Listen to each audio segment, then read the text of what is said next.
client just came in with this 2016 Nissan Navara. The client claims that the car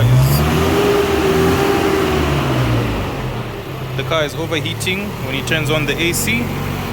So right now we're just diagnosing it, trying to see what the problem could be. We've got our head mechanic inside with the diagnosis machine, trying to see what error codes we get in case there's anything that we need to look at from there. But right now we've started the car, we put the AC on. It seems like it's not giving the overheating issue. It's been idling now for almost 5 to 10 minutes. I've been revving it here and there just to see if we can get that temperature up, but so far there's nothing. It was also stated that there's a leak once the AC is on.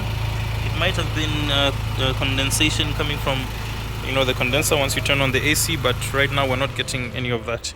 So yeah, we just want to see on the scan tool what it says and see where we go from there. Okay, this is exactly the Monday after the client brought in that Nissan Navara, and a few things have happened. I'm not able to complete the video at the workshop because they're actually still working on replacing the oil on the car, but I just wanted to get this out of the way. So once we did the diagnosis, the car didn't give us any error codes on the scan machine. So what the mechanics went on to do next was just to now start to check the system itself.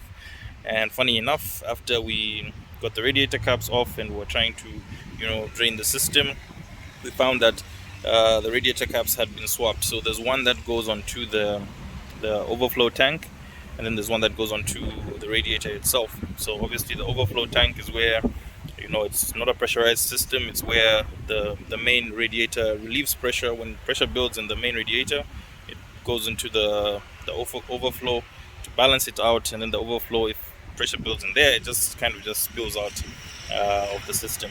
But generally it won't do that. You always put pure coolant in there, so the coolant just stays in the overflow. But yes, it's a pressure relief system for the main radiator. So the radiator caps were swapped. I'll put the videos up here so that you can see. The main radiator cap is supposed to have a spring-loaded valve at the bottom there, which opens only when the pressure gets to 100. On this cap, it's 118 kPa. That's about 17 psi or something like that. Once it gets to that, it's supposed to open, relieve pressure in the main system, and then it's able to go into the overflow. But because they were swapped, there was no pressure building in the cooling system, and then once it gets to the overflow, it will start to leak, which is what the client was saying. The car would be leaking once the AC and stuff is on. So that was basically what the problem was. So all that was swapped out. We've put water into the system because we're just trying to test it, make sure that there are no leaks and everything. But once we took it for a test drive, temperature looks like it's okay. Pushed it as much as we could, kept the AC on 18 degrees, the lowest, which is what the client was doing. And then yeah, it's back in the shop.